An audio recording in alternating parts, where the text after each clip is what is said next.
There we go. There we go. Okay. There we go. Okay. All right, folks. Well, thank you for that introduction. And tonight I'm going to talk about the Occoquan suffrage prisoners. Which I have studied these folks because these are the people who were at Lorton, in Lucy, and in where Lucy Burns Museum is now. And we've done a great deal to kind of recover their story there. A lot of people don't realize that we actually had women who were arrested and put in jail here in Virginia. We'll talk about why that was a problem later on tonight, for picketing the White House. So let me talk about, let me tell you the story of the Occoquan suffrage prisoners. Okay, all right, well, in the early 20th century, the dominant women's suffrage organization in the United States was the National American Women's Suffrage Association. There's their leader, this Carrie Chapman Catt. She was the leader throughout much of the effort in the 20th century to get the right to vote. And she and the other members of NASA, as they called themselves, believed that they should be talking to politicians, educating them, and lobbying them in a more traditional way. We'll see why we say traditional in a minute. What they were hoping to do was convince the different states to support women's suffrage, and then by electing people in those states who supported women's suffrage, you would get congressmen who would support women's suffrage, and that would get the federal amendment approved. So it was kind of a two-step process for them. But in the early 20th century, there's a new voice too in the women's suffrage movement, and of course that's Alice Paul. Okay, Alice Paul was a Quaker. She was from New Jersey. And she had a lot of more radical ideas about what women's suffrage should be doing here in the United States. Well, Alice was in England studying. Alice had, by the time she was done, a PhD, a law degree, and I think a couple of master's degrees. She went to grad school in England for a while. I think she, at one point, was at the London School of Economics. She had got a degree in economics. She met some other people that were very interested in the suffrage movement. Inez Mulholland. Mulholland was from New York. She came from a very well-to-do family. She was a lawyer.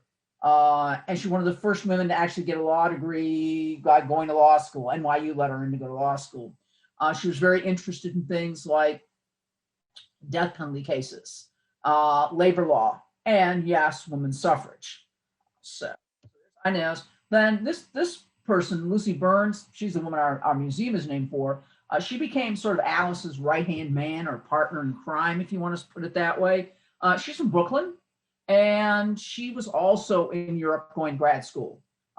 She, like Alice, one of the reasons these women are going to grad school in Europe is a lot of American grad schools will not let them in at this point, okay, unless they want to be teachers, okay. And then the other person that she met was Harriet Stanton Blatch. Harriet Stanton Blatch had a degree in chemistry, okay? And you're probably saying, she looks like somebody I know. Yeah, there's her mom, Elizabeth Cady Stanton, okay? So she actually was sort of a second generation suffragist. And her mom's big partner, Elizabeth Cady Stanton, Susan B. Anthony, they were both dead by this time. So they're sort of the first generation of suffragists. So, all right, now, Alice and Lucy met when they were both in the police station in London after being arrested for taking part in protests. On return to America, Alice found that that Carrie Chapman Catt and her friends were too conservative. They were going too slow. This would never be accomplished. And so she created, by 1914-15, she created something called the Congressional Union that evolved into the National Women's Party. And the National Women's Party actually was with us for a long time. I think they finally disbanded in the last couple of years. Paul's emphasis challenged the older suffragists. They preferred, as I said, to focus on the idea that women were more virtuous than men, that women needed the vote so they could clean up the mess that men had made. And they talked a lot about social housekeeping You want the vote so you can deal with issues like temperance, better schools, et cetera, et cetera. And many of NAWSA's members had actually been in the WCTU before they got into suffrage. And of course, the WCTU was the Women's Christian Temperance Union, which at the time in the late 19th and early 20th century was one of the biggest women's organizations anywhere. And the WCTU looked not just into temperance, but it also was interested in women's suffrage. Paul insisted that men and women were equal. And so all this discussion about social housekeeping and everything like that, no, she's not buying that. She says women should demand the vote, not ask for it. That's one of the big things that the NWP is going to emphasize. We're demanding the vote. We're not asking you for it. Okay. You want to see a really good PBS episode on this? Watch The Vote. It's part of it's part of the American experience. It's great because it emphasizes that. Now, in addition, so Alice, Paul, and her friends are afraid it's never going to happen. Women are never going to get the vote if we sit here and say, okay, please give us the vote, and we're going to go state by state by state by state. They're particularly afraid of what's going to happen here in the South. Here in the South, there were debates about women's suffrage, even here in our own dear state of Virginia, but the Commonwealth kept saying no, no, no, no. And in fact, by the time we get to 1916, they voted down suffrage 3 times, okay? So not a good sign, okay? So as far as Alice and her friends are concerned, we need a national amendment, waiting for the states like Virginia to decide what they're going to do. It will be here forever. Okay. So Alice Paul decided she had to go to Washington. Sitting up in New York City with the various members of NAWSA just was not going to get it done. In fact, New York turned down suffrage twice before it approved it in 1917. Okay. So Paul appealed to Jane Addams, very famous suffragist, but also leader of the Settlement House movement. And Jane Addams got Mrs. Cat and her friends to agree to send Alice down to DC to lobby Congress, but they only gave her $10. So obviously they're not exactly expecting a whole lot here. And Alice, after being told this, well, I can use my own funds. Alice was very good at raising money. She's very good at getting some very wealthy people to support her. Probably most famously, Alva Belmont. We'll talk more about Miss Belmont later on. When Paul arrived, she found that there was no headquarters anywhere, not even room for their efforts. And Mrs. William Kent, her husband was actually in Congress from California, did very little, as far as Alice could tell, to promote the cause of the National Amendment. In fact, Mrs. Kent hadn't even spent the $10 that they'd given her. Okay. Arriving in December of 1912, Paul rented a basement in 1420 F Street and went to work. Her plan was to challenge the Democrats, the party in power, and she was willing to keep increasing pressure. What you're going to see is Alice and her friends keep kind of upping the ante. When the Wilson administration doesn't exactly go along, doesn't really show them much sympathy, they're going to keep kind of, becoming more and more and more militant. All right, now Alice and her friends had learned a great deal while they were in England. These are the 3 women who were the leaders of the women's suffrage movement in England, the more radical part of it. In England, the radical suffrage folks were called the suffragettes, and we'll talk about why that is in a few minutes. Paul and others learned a great deal from the Pankhursts. Emmeline, she's the mom, and then Christabel and Sylvia. There's actually a 3rd daughter, but she wants no part of this, so we aren't going to see her. Now, the problem that Alice had, though, with the Pankhursts was the Pankhursts advocated violence. They committed a lot of vandalism. They did things like throw rocks through people's windows. They threw eggs at the prime minister, although quite frankly, Mr. Asquith was kind of a stuffed shirt, so he probably had it coming. They also slashed up train seats, poured acid on golf course greens. They even went into the British Museum and smashed up a mummy case. So these ladies are they're vandals. And because of this, they get arrested. And they wind up in Holloway, which is the women's prison near London. One suffragette even threw herself under the king's horse at the Epsom Derby. She died of her injuries. So again, the suffragettes or suffragists get arrested and put in Holloway, as I said, where some went on hunger strikes and were force-fed. They claimed they were political prisoners and deserved better treatment. Alice Paul and Lucy Burns, who had joined in with these ladies, both wound up in Holloway. Both wound up being force-fed. After being force-fed the first time, Alice came back to the United States. Lucy actually stayed a little while longer and went up to Scotland to help the effort to get the women the right to vote up in Scotland. Okay, so now British suffragists ignored old ideas about women's place being in the home or in the private sphere, as the home was called. And they insisted that women had a right to be in public spaces. Beginning in 1908, they staged many parades to show they were more than just a bunch of old maids and hysterical female types. They were dignified and orderly. And see, this is where Alice and her friends are going to get their ideas for their parades. They carried banners with messages. The American suffragists are going to too. Although, by the way, very few of those banners survived. Belmont Paul, which is just closed down, had a whole collection of them. They're giving them over to I'm trying to remember, the Library of Congress, I believe. But the important banners we're going to talk about tonight, there aren't any of them left. Either somebody's got them in an attic somewhere, or in some cases, we know they got destroyed. Okay. In 1911, before King George V was crowned, they staged a huge parade in London of about actually 40,000 women, led by the way, if you went to jail in England for the women's movement, this is called the Holloway brooch. Alice had one, Lucy had one. We'll see why I mentioned that later on. Here's Anna Bryce. She's actually a member of Parliament's daughter. She's riding on a white horse as Joan of Arc. That's an important symbol. We'll get to that in a little while too.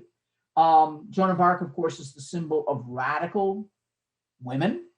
A patriot, a martyr for the cause. She's morally superior.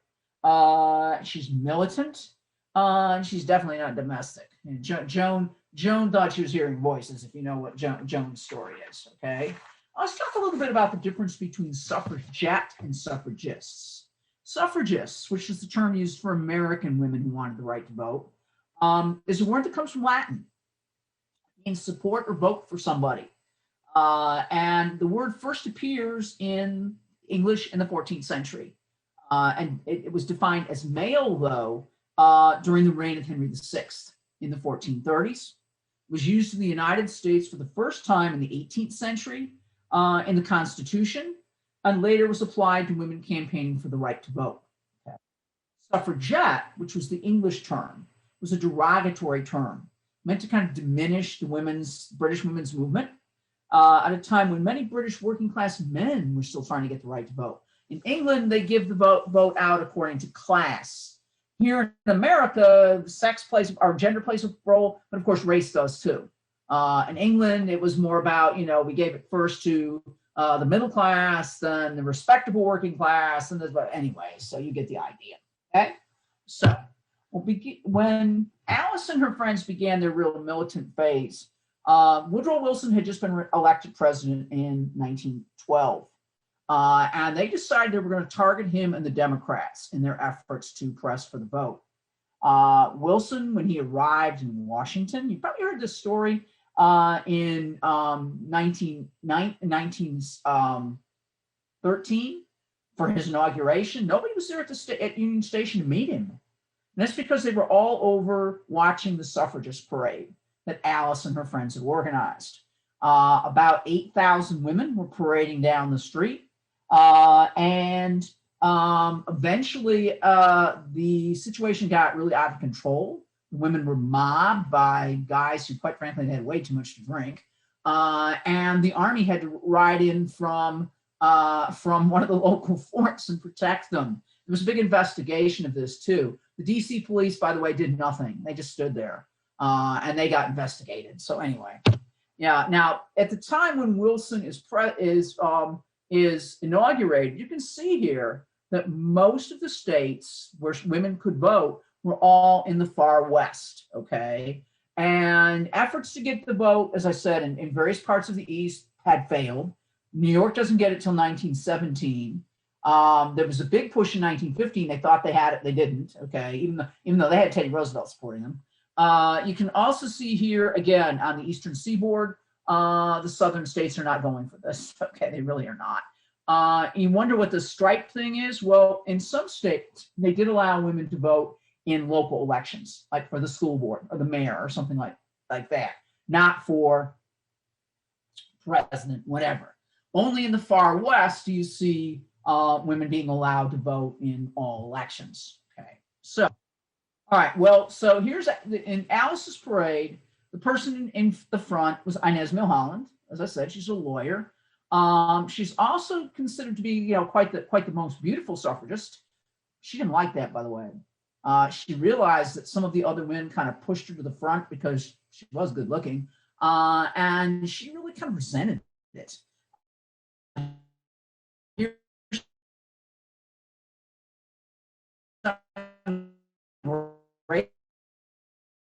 On, that's her horse. She was a very good one on the street. She made sure that the women were safe when the men started to mob them, and she did a number of other parades like this. Okay, all right. Now, Inez died in 1916, and that's a very important turning point for us. Okay, in our story, Inez basically burned the candle at both ends when she wasn't giving suffrage speeches. Okay. Or participating in those parades. She was an early critic of the death penalty and was involved in another number of death penalty cases. She also helped out labor unions in New York. You've all heard of the Triangle Shirtwaist Fire. She did what she could for the women who worked at that factory and at some of the other factories in the garment district in New York. And so she was kind of all over the place, okay? Plus pursuing a very active social life. She frequently took the Lusitania, which was still above water at that point, back and forth to England, where she had, as I said, had a very good time. Now, unfortunately, as I said, she's burning the candle at both ends. In 1916, she and a number of other women go out west, where the women can vote, to urge them to vote for the Republicans instead of the Democrats. By the way, Inez's family are good Republicans. Her dad's a big buddy with Teddy Roosevelt. So anyway, now when she dies, this is going to cause some problems because the women are going to confront Woodrow Wilson about this. They've been lobbying him. They've been trying to talk him into suffrage, and he doesn't budge. Wilson believes it's up to the states. He's a good early 20th century Democrat. He believes in state rights. He believes in, basically it's up to the states to take care of this, not the national government, okay? And really, even today, if you look at the patchwork that we have, it's really voting, who controls how the votes, whatever happens on election day, is still controlled often by states or even counties. And a lot of people liked it that way. They still do. So anyway, Wilson never really got along very well with Alice and her friends. He thought they were too pushy. They weren't deferential enough. I mean, quite frankly, he's a good Southern boy from out in the valley here in Virginia, and he expects women to be deferential.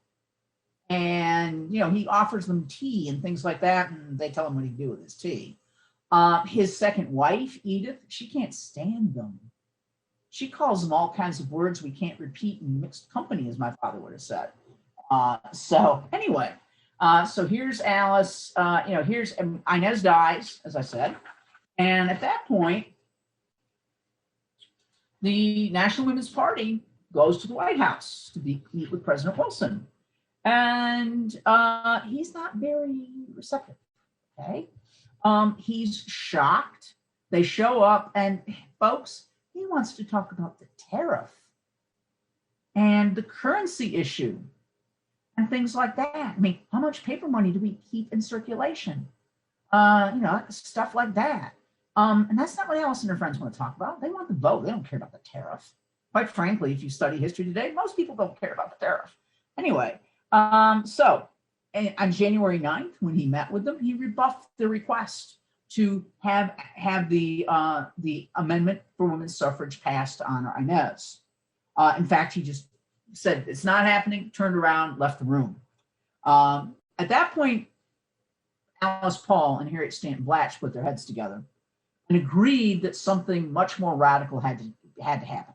Okay, they decided they would picket the White House. This is the first time that's ever happened in American history. I mean, today everybody's picketing in the White House about something, right? So anyway, to support her efforts, Alva Belmont writes Alice 2 big checks of $5,000. That's a lot of money back in those days. And in the end, Mrs. Belmont gave Alice, let me see here, $76,500, which is the equivalent of $1.7 million today. And there were other wealthy people that gave money too. Okay, so a number of people are sending Alice money to support people who are going to picket. I mean, you got to pay for their food, right? They are all going to live at Cameron House, which is where Alice and her friends are. But you know, you got to pay for the food and the light bill and the legal fees because they're going to get arrested. So anyway, well, beginning on January 10th, 1917, 12 women who were members of the National Women's Party left Cameron House, which is right behind the White House, to silently picket. These folks became known as the Silent Sentinels. So it's the first time anybody's picketed the White House. Carrying banners with expressions, you can see this one here. Mr. President, how long must women wait for liberty? This is known as the Mulholland banner. This is kind of a paraphrase of what Inez supposedly said when she died. And this was often carried in protests, sometimes by Inez's little sister, Vida, who gave up her singing career to join the suffragists. So here are the original Silent Sentinels right there. The lady fourth from the left, who's kind of standing there by herself, she's from Virginia. Her name is Maud Jameson. She was a school teacher from Norfolk.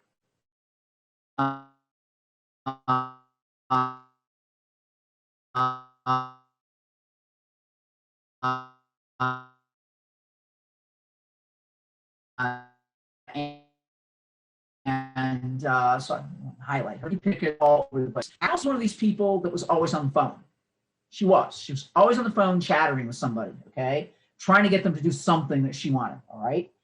And they also recruited, here's some more of the Silent Sentinels, they also recruited noted DC civil rights leader Mary Church Terrell to join them. Terrell and her daughter Phyllis often came to picket, but Alice always knew what was going to happen with the police. And when the police commissioner kind of said to Alice, we're going to start arresting y'all, Mary Church Terrell knew this would not be a good thing for her, okay? Because, of course, she's African-American, and, you know, the DC cops did not have a very good reputation when it came to that sort of thing. Let's put it that way. So anyhow, on March 4th, 1917, over 1,000 women picketed on the eve of Wilson's second inaugural. Okay, all right, so I said at first Wilson kind of, he was polite to them. I mean, he's a good Southern boy. Their banners often quoted his words right back at him, though, which must have really bothered him. And at first, most people kind of ignored them. Some people felt sorry for them. They brought them coffee, maybe, warm pastries. Somebody even got the idea of bringing them warm bricks to stand out because it's cold. It's January. It's February. It's DC. Okay. But when the United States entered World War I, things changed. Okay. Some of the banners began to compare Wilson to, among other people, Kaiser Wilhelm, the Emperor of Germany. As you can imagine, that's not going to go over well. Many thought the women should stop picketing until the war was over. And there was increasing pressure and critical statements about them. People said they were unpatriotic.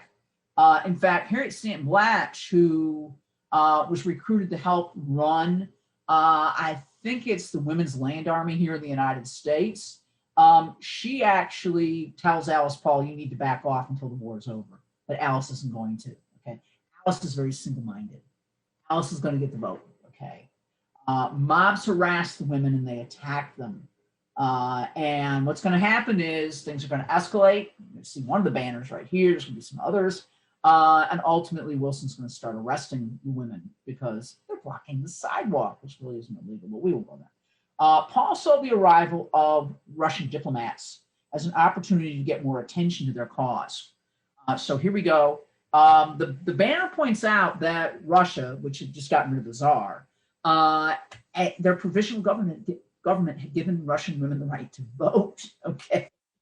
And of course, women in America didn't have the right to vote. So it was kind of a way to insult Wilson, among other things. On June 22nd, Lucy Burns and Catherine Moray, who was from Baltimore, were arrested for displaying the Russia banner. They were the first, okay. Russian representatives were visiting Wilson, and the women pointed out that, as I said, the provisional Russian government had given women the right to vote. After several hours of uncertainty about what the heck to do with these women, the courts let them go. Again, they weren't quite sure what to do with women at this point when they arrested them. The idea was maybe if we arrest them, they'll stop. We'll scare them. No, it's going to take a lot more than just dragging them down to the police station to scare Alice and her friends. Okay? So there's Lucy Burns and Catherine Moray. I love this picture of Catherine. There she is in police custody. And I'm sorry, she don't look like she's very sorry, does she? She's like, yeah, right. And the cop is being very good. So so the Russia banner gets some people arrested.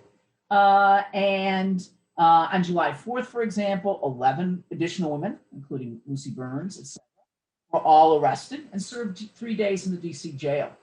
The women were told that if you don't want to be arrested, you have to keep walking. If you stop walking, you're blocking the sidewalk, we will arrest you. Now, of course, this ignores the fact that they're picketing, which is free speech, okay? And they have the right to assemble, again, violating their First Amendment rights, okay? By mid-July, DC authorities decided that simply arresting them, putting them in DC jail was not working. Something's going to happen here. And so they're going to start looking to send them to the Occoquan Workhouse, okay? And this is the banner that really starts the trouble right here, the Kaizen Wilson banner. And there, again, women being arrested. I want to point out this lady here, Mary Morris Lockwood. She's actually from Arlington.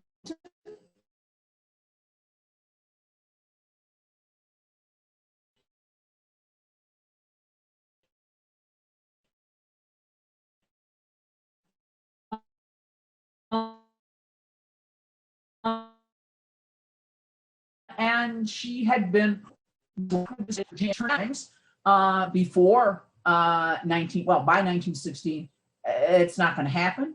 And so she and a number of other women jumped over to the National Women's Party when Alice Paul began to recruit people here, okay?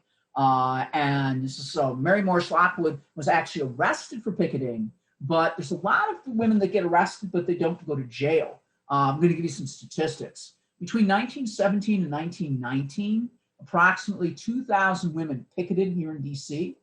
About 500 were arrested, including Mary Morris Lockwood, but only 168 of those actually received jail sentences. What happens in a lot of cases is the judge just says, "Get out of here." The judge just doesn't. A lot of the judges, you get the sense, they're like, "Why are we doing this anyway?" 106 women were arrested and were imprisoned in 1917, and 72 of those wound up down in Occoquan. Okay, and we're going to talk a little bit more about Occoquan. Okay, so here's the conditions in the DC jail. They didn't have enough room; they had everybody sleep on the floor. What can I say? Now that's the superintendent of the Occoquan Workhouse. His name is William H. Whitaker. We have trouble finding a good picture of him. This is actually, I think, from the Washington Star, if I remember. Old DC newspaper, which is great, by the way, if you can get a hold of it. My friend Steph found this. He's been doing a lot of newspaper research lately. As I said, we don't really have good, clear pictures of him. But this is the women's workhouse in Occoquan. The Occoquan Workhouse, which was the men's workhouse, opened in 1910. This was opened in 1912. It was seen as progressive. The man supporting all this was President Teddy Roosevelt. The workhouse took inmates out of D.C. In fact, the prison that existed in D.C. before this was just nasty, okay? And Teddy pushed to have it shut down. The conditions there were awful. Among other things, it was sitting right in the middle of a swamp and apparently stunk. Anyway, they hoped that by getting people out of D.C., fresh air, give them something to do, constructive, this would help rehabilitate them. The people who went to the workhouse, by the way, were petty criminals. We're not talking about felonies. We're talking about really, misdemeanors, okay? The women at the workhouse did laundry, sewing, gardening, that kind of stuff, okay? They were housed in wooden dormitories. These were all wooden. Across the road, what's now Route 23, or 123 for those who are familiar with the area, from the men's workhouse. And there were no cells at the women's workhouse. Now, I'll let you in on a little something. This is no longer there. This is where the water treatment plant is on 123. If you're coming south on 123 and you're headed towards Occoquan, you're going to notice the big water treatment plant. This used to be there when they shut the Lorton complex, the prison complex. They decided to tear this down, eliminate it, and put the water treatment plant over there because Fairfax did kind of need a new water treatment plant at that point. The brick buildings that are across the street from the water treatment plant were the later buildings for the workhouse. The workhouse originally was all wooden, and what happened was they replaced that in the 1920s. So those buildings you see now were built in the 1920s. And the old wooden buildings, there were a few of them left until we had a big fire there in, 1986. The prisoners actually tried to burn the place down. It didn't work, okay? But they burned some of the old wooden buildings down when they did that, okay? So, as I said, superintendent was William Whitaker. Whitaker was known for being kind of a tough customer. There were rumors that he went after people with a bullwhip and things like that. Before the arrival of the suffrage prisoners, the women's workhouse averaged somewhere between 30 and 40 inmates. The majority of them, the vast majority of them, were African American. Okay? Most were pickpockets, bootleggers, drunks, shoplifters, and prostitutes. There were a lot of bootleggers by this time. This is before Prohibition becomes national, but DC already had Prohibition laws on the books. And by the way, Virginia did too. So for the brief time the suffrage prisoners were there, they swelled the population of the workhouse, women's workhouse, to over 100, which really put a lot of strain on it, which was sort of what Alice wanted. Alice is kind of stressing the system however she wants, however she thinks she can, to get her point across. You need to pay attention to me, Woodrow Wilson. Now, I love this. Is Alice and her friends had their own publication. It's called The Suffragist. There are copies of this on film. I believe the Library of Congress has them. And I love this cartoon. This is not the White House, the workhouse. There's Uncle Sam. That'll make you forget wanting to vote. There's a suffragist. She's mopping the floor. And there's a drunk and a dope addict and that kind of stuff. So anyway, the suffragists refused to wear the prison clothes. You see Ms. Adams and hers, or do their work. They encouraged other inmates to refuse to do this. Although the other prisoners, who were, again, mostly African-American, referred to them as the strange ladies. By the way, if you read what the suffragists say about the other prisoners, you see a big problem the suffrage movement always had. They're very condescending towards the Black women that are in jail there. Some of the things they say, you cringe when you read them today. At one point, the prison authorities actually tried to get the African-American women to harass the suffragists as a way to kind of intimidate them. The suffragists tried to insist they were political prisoners and deserved better treatment. They had to wear the prison clothing that you see there. They had to eat broth and soup full of bugs and worms. They had a contest to see how many bugs they had in there. They slept in cold cells on unclean bedding. They had to do sewing, everything like that, and putting up with the guards making crude comments to them, okay?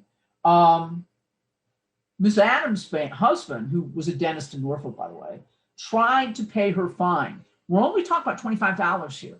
These women would rather go to jail than pay $25 fines, okay? And Mrs. Adams said, no, you're not paying my fine. Sorry, I'm going to stay here. She actually stayed in Occoquan for 60 days. So, the first suffrage prisoners were sent to Occoquan after their arrest on Bastille Day on July 14th, 1917.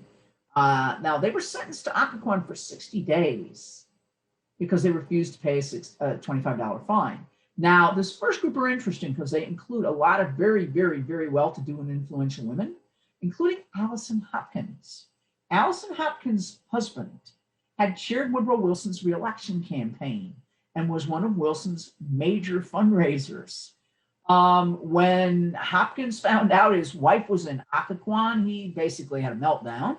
He went over to the White House and basically said to Wilson, what are you doing? Wilson tried to say, well, I don't know what you're talking about, good old plausible deniability. And Hopkins said, well, how would you like it if your wife was sleeping with a bunch of drunks and whores, okay? Now, after some negotiation, the women were pardoned by Wilson after 3 days. The women didn't want to accept the pardon, but they were more or less told by their husbands and their lawyers you had to. The husbands and lawyers, et cetera, all came down in a big convoy to Occoquan. Now remember, at that point, 123 was a dirt road. Okay, so here they all come in their nice cars down 123, which is a dirt road. Lucy Burns came with them. And Mr. Whitaker was not very polite to anybody. He didn't care who these people were. He basically warned the women, if you come here again, it's not going to be as nice. And both Lucy Burns and Mr. Hopkins yelled at him. So anyway, now, after the White House pickets displayed their Kaiser Wilson banner in August, more women were sent for 30 days. Authorities also began to confiscate their banners, tearing them away from the women. On August 14th, 22 banners and 12 flags. The flags were the things that are the purple, white, and gold striped banners. You can see one of the women behind Alice has one. Okay. The following day, 50 flags were taken. And on August 16th, 56 Kaiser Wilson banners were taken. And during this incident, somebody actually went to Cameron House and took some shots at the place, fired into the house. And after that, the man who owned it, Alice and her friends didn't own it, they were running it, more or less decided Alice and her friends better move out. And he sold it to the Cosmos Club. So anyway, now, all this time, Lucy Burns is in Cameron House, and she's organizing people to make banners. Remember, at that point, most women would have known how to do needlework. They might have had sewing machines, but some of it too was being done by hand. And we think some of it too was done using stencils, from what we can tell, and from what the people at Belmont Paul told us. But again, this was kind of a big project. And when they weren't making banners, they were out picketing. So 11 additional women were sent to Occoquan for 60 days after they protested at a parade honoring draftees on Labor Day, so September 5th. Their banners stated that as mothers of young men who had been drafted, they thought they deserved the vote. They thought it was outrageous that their sons could be sent off to Europe, and they had no say in it. They were the first prisoners, these women who were arrested on Labor Day, were the first ones to insist that they were political prisoners. On October 21st, they were brought back to the DC jail because at Occoquan, there's no cells for the women, and also there's no area to put anybody in solitary. They had the only thing that they did sometimes at Occoquan at the women's workhouse was women who were considered to be really annoying. They stuck them in the hospital if nobody was in there. So anyway, okay. So Lucy Burns was part of this group that was part of that. I also mentioned, I'm going to go back one slide here. There's Pauline. One of the women who served a 60-day sentence after Labor Day was Pauline Adams from Norfolk. Adams was a radical among Virginia suffragists. She rejected some of the more traditional added tactics of Richmond's Equal Suffrage League. They tried to educate and convince Virginia lawmakers, and that didn't work very well. And so she decided to side with Alice Paul, like we saw already, after Virginia refused to approve the Women's Suffrage Amendment in 1916. This was going to be an amendment to the Virginia Constitution. Supported by her husband, a Norfolk dentist, she often addressed crowds from the back of an open car with her head uncovered, which people consider truly scandalous. More conservative Virginia suffragists were just outraged. Some of the things they said, I mean, if you ever want to read some of this, read some of the things that the Equal Suffrage League, which are the more conservatives here in Virginia, say about Mrs. Adams and her friends, is they're not good Southern women. That sort of thing. They just want attention. We're doing all the work. Whatever. In 1913, Adams organized a group from Norfolk who took part in the suffrage parade that we've already talked about. She also, by the way, when we got involved in World War I, organized a big sort of send-off for the troops going out of Norfolk, which Norfolk was a major exit point for American troops. And she organized some women to be trained to help guard the Norfolk Naval Base. And the soldiers who helped train them were very impressed with them. They said they were serious. So anyway, in 1917, she was sent to Occoquan for her picketing activities. On toilet paper, which they had some of, using a smuggled pencil, she wrote notes to her son. They actually have these notes at the Library of Virginia. Okay, I've seen them. To her son, who was at UVA, discussing the conditions. She noticed she was not even allowed to have her eyeglasses or a toothbrush, and that there were not enough blankets to go around. Remember, there's no central heating at Occoquan at that point. We had to put it in when we renovated the place. She joked that she hoped that her husband was not too busy to think about his old lady doing time. At one point, her husband did complain that there's nobody to cook his dinner. That's not correct. Her niece was. Under prison rules, she was not even allowed to write to her husband. They smuggled the information. They were smuggling things out, though. Leaving jail in November, she noted to her son, it would be so nice to see sugar and milk on the table again. She went back to Norfolk. She studied for the bar, and she became one of the first women in Virginia admitted to the bar. So, all right. Now, after September 14th, 10 additional women wound up in Occoquan because they were protesting the report on the conditions at the workhouse. A matron, Mrs. Beauvais, had resigned because of the treatment that women were receiving from Mr. Whitaker, coming into prominent members of Congress. Congress, however, handed the whole thing over to the DC Prison Commission, who kind of whitewashed it all. And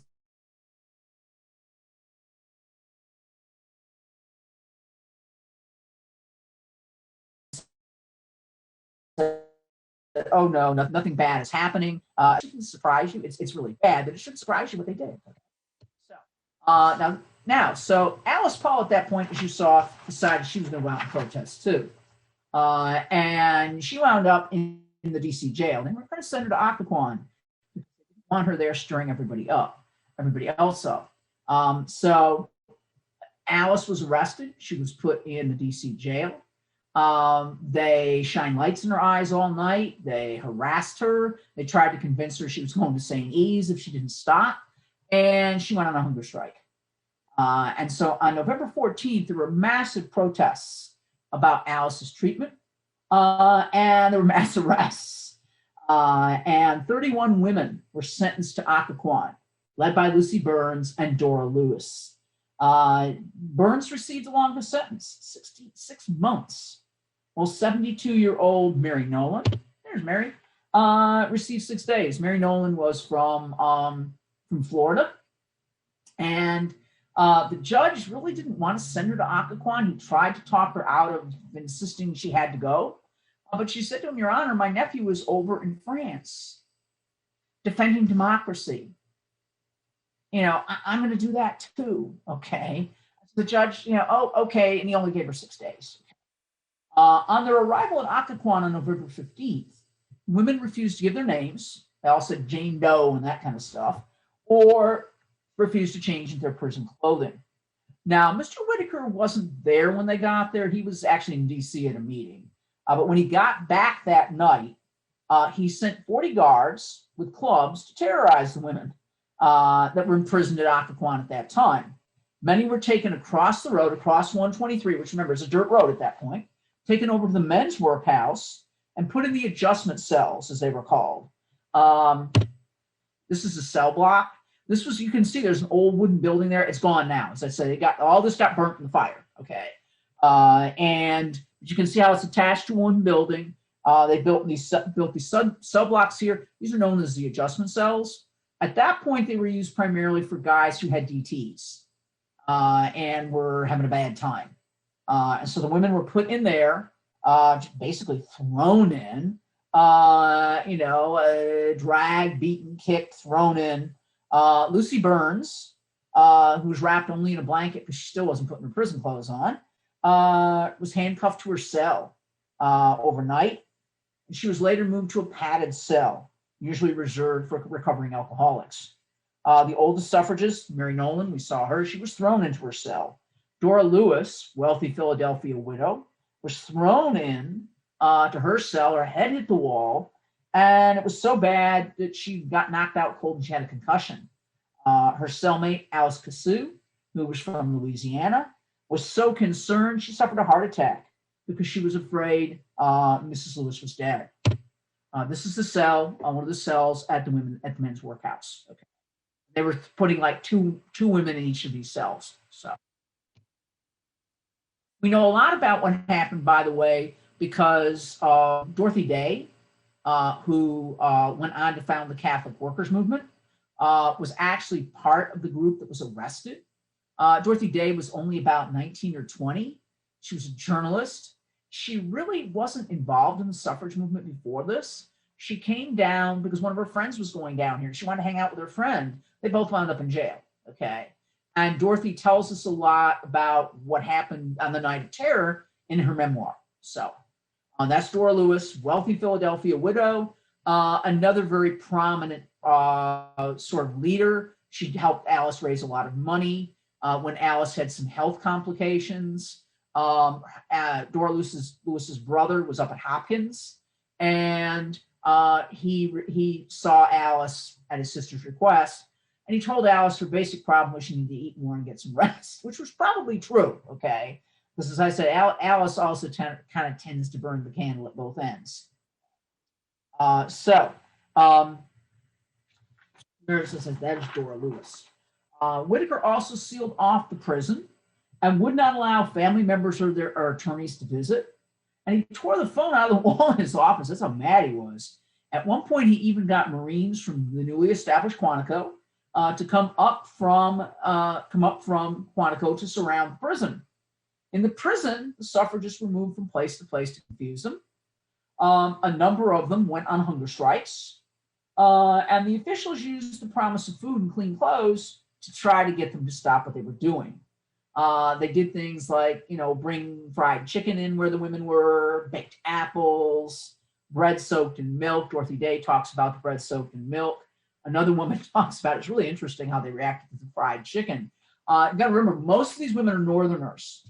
And so fried chicken was not something that was really popular in the North at that point. I mean, now, we all have KFC and stuff like that. But even when I was a kid, I don't remember that much fried chicken up north. So anyway, I'm originally from upstate New York. So anyway, one of the hunger strikers noted that she dreamed of eating a rabbit that she saw hopping around outside of the prison. On November 19th, Occoquan officials decided to force feed Lucy Burns and Dora Lewis, who were now leading the hunger strike. There were about, I think, 13 or 14 women that were on the hunger strike. Lewis confronted Whitaker. Lewis is not afraid to speak up to Whitaker. He does not like her either. He yells at her all the time. She insisted that force feeding was not going to help. In fact, it was more about abusing women and punishing them. And he was right, okay?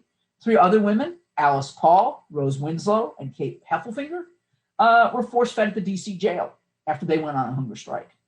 Burns and Lewis were in such bad shape after they were force-fed that the prison authorities actually had to take them to D.C. to the hospital before they brought them back because they were afraid they'd really done them in and they were going to die.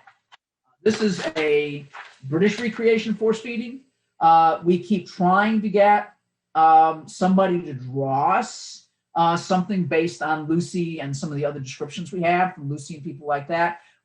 So far, we don't really have one that we're happy with. Let's put it that way. But this is a British one. So Lucy was so determined they weren't going to force feed her that it took 5 people to hold her down. They wound up, since she wouldn't open her mouth, they wound up putting the tube up her nose. The other women were fed through the mouth. So now, back in D.C., the National Women's Party leadership was really concerned, as you can imagine. They wanted any information they could receive on their colleagues. Some went to the D.C. train station, to ask prisoners returning from Occoquan what the heck was going on. Mary Nolan got out after 6 days. She brought back lots of information. A young Marine, whose mom was actually a suffragist, came forward and told what he'd seen there. And Matthew O'Brien, who was one of the women's lawyers, managed to get in long enough to see Lucy. She was still only clad in a blanket and stretched out on a cot. He talked to her long enough before they kicked him out, even though he had something saying he should be allowed to see them. So word of the women's mistreatment was getting back to D.C. These were respectable, wealthy women with money to hire the best attorneys, and they did, okay?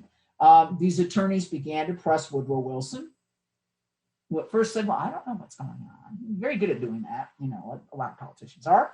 Many questioned why women were in Virginia. Question people kept asking until they shut Norton down finally.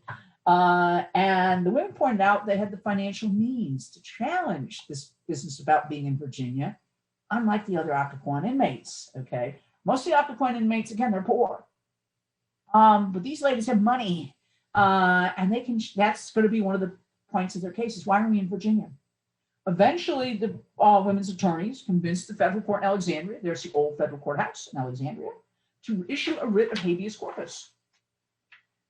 Well, Whitaker tried to dodge the writ of habeas corpus. He tried to hide from those attempting to serve the writ.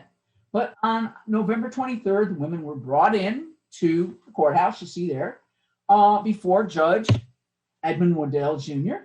And Judge Waddell was kind of like, what is going on here? Many of the women who were weak from hunger strikes and mistreatment had to be let in by their friends. They couldn't stand up. People, including Judge Waddell, were shocked by their appearance. Here we go. Here's Dora Lewis being assisted by her friends, okay? And this is another woman. I think this is Kate Heffelfinger being helped into the courthouse. And basically the judge said, why are they in Virginia? Particularly when he read the charging documents, which said they were supposed to go to the DC jail, not Occoquan. And so at that point he said, that's it. No more Occoquan. And the women were released from the DC jail, all of them, on November 27th and 28th, 1917, along with wealthy Elba Belmont. Mrs. Belmont had married 2 really wealthy men, one of the Vanderbilts and then one of the Belmonts. So she really had a lot of money, which she used to help labor unions, but also help women's suffrage. She was good friends with Alice and a number of the other women suffragists. Alice created the jail door pin. There you go. Kind of like what we saw from England, which was given to all of the women who had been incarcerated. And they had a big ceremony at the Belasco Theater, which was then in D.C., in December of 1917. After this, in 1918, the court tossed out the women's convictions, ruling that they never should have even been arrested in the first place because it violated their First Amendment rights. Whitaker retired. Notice I said retired. You know, I work for a state, or I work for the state government. I know about people retiring anyway. I'm going to because I want to. Some of my friends didn't have it. Some people I know didn't have a choice. Faced with the outcry over the suffragists' treatment in Occoquan, as well as recognition that American women had done a great deal to support the war effort during World War I, Wilson announced in 1918 he would support the amendment. He also knew that New York, which had the most votes, had just approved women's suffrage too. Now, all this time, Wilson's been talking to Carrie Chapman Catt and them instead of Alice. He doesn't like Alice and her friends. Somebody who recently wrote a book about all of this noted she thought Wilson probably peeked out of the curtains of the White House to see just what the heck Alice and her friends were doing and probably stayed there gnashing his teeth. But anyway, so although the House of Representatives passed the 19th Amendment in 1918, the Senate held out till 1919, and the women kept up the pressure on Wilson and Congress. Here we are at Lafayette Park, the Lafayette statue. This was on Inez's birthday in 1918. They got arrested because the Park Service does not want you walking on their monuments. Okay, so they wound up in the DC jail for this. And then in 1919, while Wilson was over in Europe, they started burning his speeches in what were called the Watchfire protests. And again, you can see they've got a little urn there, and they're throwing speeches in. And there were a couple people tried to burn the president in effigy too. So anyway, in any case, again, a lot of the women who were arrested for this wound up in the DC jail for between 3 and 5 days. So, in fact, there's Lucy in the DC jail. I always love that picture. She's kind of sitting there with her thing going, "Oh, it's me." And this was the DC jail that was reopened for the suffragists. This is the thing Teddy Roosevelt shut down. So anyway, despite Wilson's support, the Senate was reluctant to pass the amendment. There was a lot of criticism after the women burned the president's speeches in the watchfires. And so Belmont and Paul decided to send a train, dubbed the Prison Special, on a 3-week national trip in February 1919 to rally support. 26 National Women Party's members who'd been in jail were on the Prison Special. They were the jailbirds. There they are in their prison dresses. And again, this is to show these women are respectable women. They're not radical socialists, which is what people have been calling them. At each stop, the women changed into their prison clothes and spoke to the crowd. The first speaker was usually this lady, Louisiane Havemeyer. She was a wealthy widow whose husband had run the U.S. Sugar Trust. So obviously she's got a lot of money. She was a prominent art collector who opened her home to the public. You went and saw her art collection and donated for the suffragists. She was a good friend of Alice Paul's, and she donated $20,000 to the cause, and then tried to burn an effigy of Wilson in front of the White House. She was arrested for that. Alice Paul's interesting. When Louisiane Havemeyer gave her the money, Alice said, "Oh, that's nice, now go get arrested," and she did. So she became one of the featured speakers on the Prison Special. And this is in Syracuse, which is not too far from where I'm from. He's one of the police captains. The younger woman with her is Vida Mulholland. She's Inez's little sister. So, all right. So the Senate eventually gets around in 1919 to saying yes by one vote to the suffrage amendment. The Republicans very proudly pointed out that they had control of Congress when all this happened. Okay, the Democrats had never approved it. Now, one region that resisted the 19th Amendment was the South, as we know. We didn't ratify it here in Virginia until 1952. Tennessee provided the breakthrough, however, on August 24th, after a young legislator named Harry Byrne changed his vote at the urging of his mom, who was a good friend of Carrie Chapman Cass. With the necessary 36 states, the 19th Amendment became part of the Constitution. Now, what Alice did was, as each state ratified it, she sewed a star, and here we are. Victory! And by the way, they do not know where that banner is. They're still looking for it. So, anyhow, as I said, very few of the banners, the really important ones, are still around. We know some of them got destroyed. We know that, who knows, maybe maybe they'll find this in a trunk somewhere among Alice's relatives. We don't know. Now I want to show you these two ladies just really quickly. This is Gertrude Crocker. They're originally from Illinois, but they settled in Arlington after all of this, and they opened a little tea house in Arlington, which was in business until the early 1960s. The little tea house attracted a lot of prominent women in the DC area. It's kind of a place to go, have afternoon tea and sort of hang out and talk about things. But anyway, okay, well, there we go. Okay, well, that's it, folks. You get rid of that. That's my problem. Okay, so that's it with my presentation. And questions? That was great. Please, people, if you would like to pose a question to Professor Reagan, enter the chat room and chat area, and please post it there. A lot of people are certainly finding it interesting, Professor. They're letting you know that they liked it, but we don't have any questions yet. Questions, folks? Questions? It was great storytelling. Well, thank you. To me, that's what history is. History is a story. Okay. And Jessica asks, what did Inez Mulholland die of? okay, she had a combination of really, really badly infected tonsils and anemia. She had really, really, really severe anemia. They tried to help her with a transfusion, but back then they didn't really know how to deal with any of them. Aha. We're losing your voice there. There we go.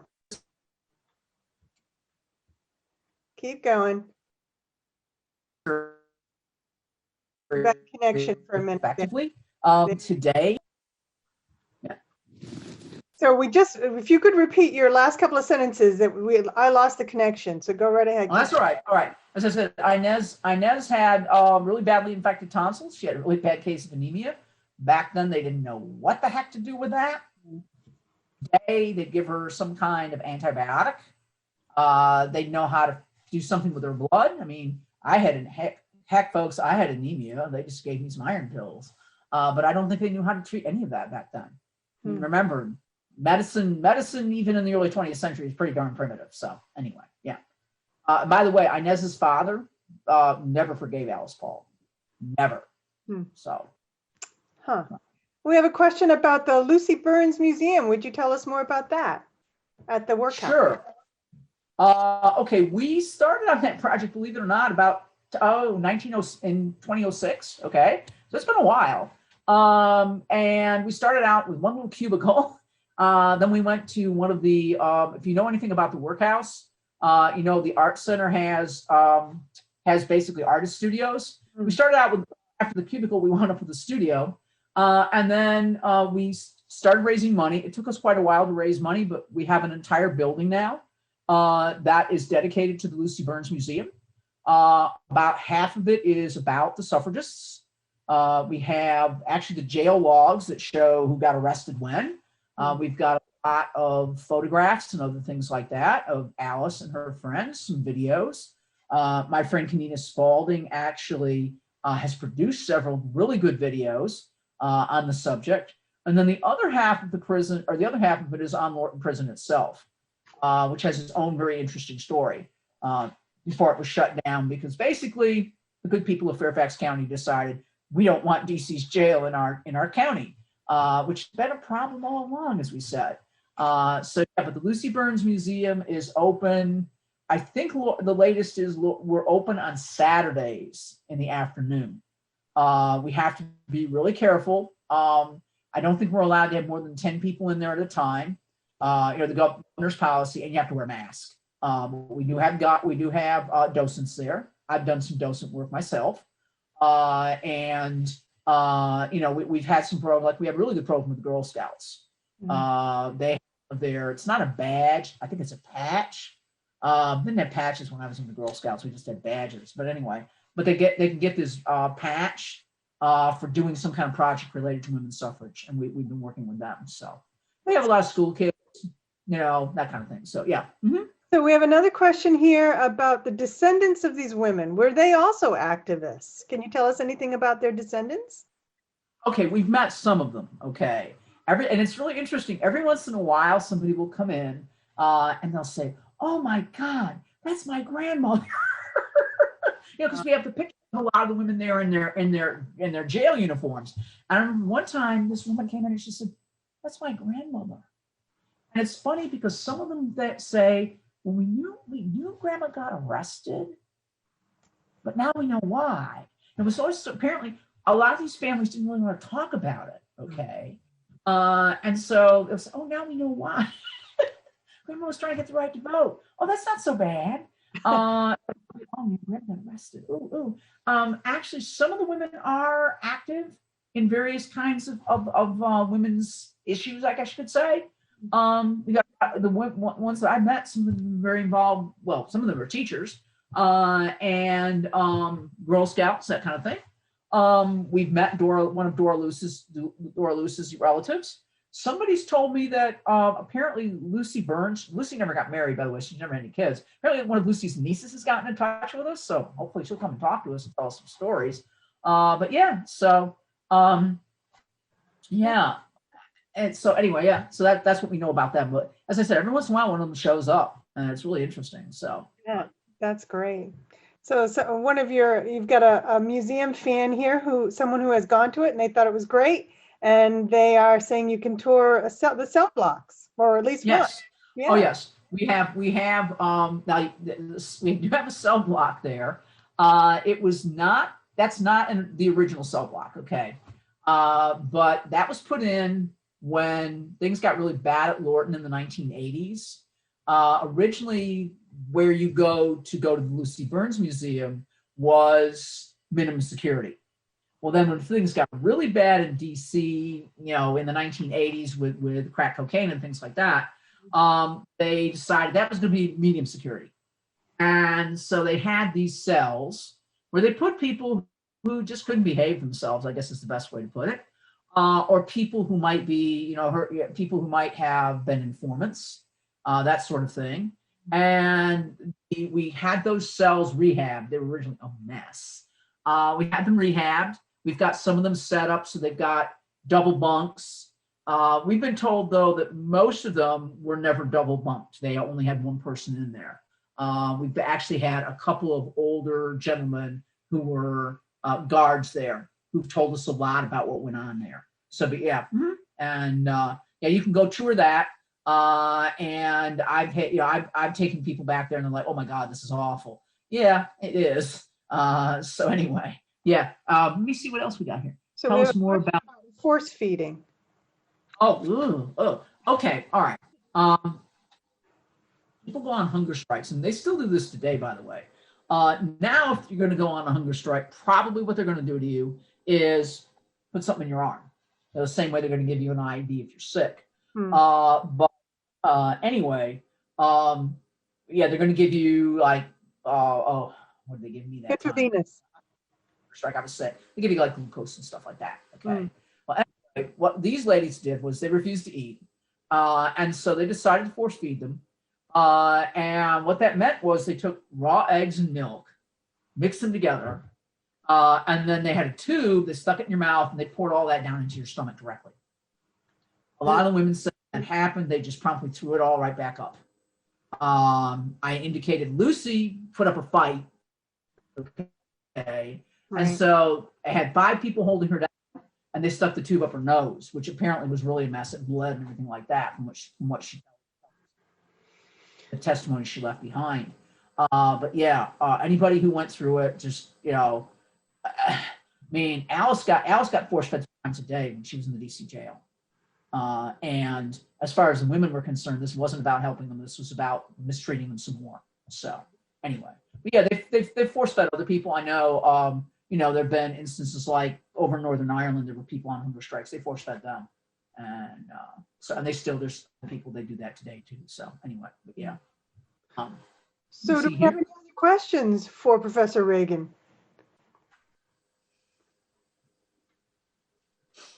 Looks like you've answered all of them. Oh, good. Again, it's great storytelling. Thank you very much. Thank you. Well, thank you. It was an education tonight. We really appreciate it. And I'll stay on for a few minutes if anybody wanted to unmute and any additional comments. But Professor Reagan, we thank you for your time tonight. We thank all of you for joining this event. Annette, any last words from you? Next month, we have the County Manager Schwartz, who is going to be talking to us about the 1920 census. We may be done counting here, but he'll be talking to us about what the 1920 census meant to the county and why it's important today. So that registration link will be available on our website and also will be on our social media sites. All right. Well, thank you so much. Very much. That was lovely. Okay. Bye. We hope Thank you, everybody, and we hope to see you next month. Stay tuned to our social media platforms to learn more about the next event. Thanks again. Happy holidays. Thank you.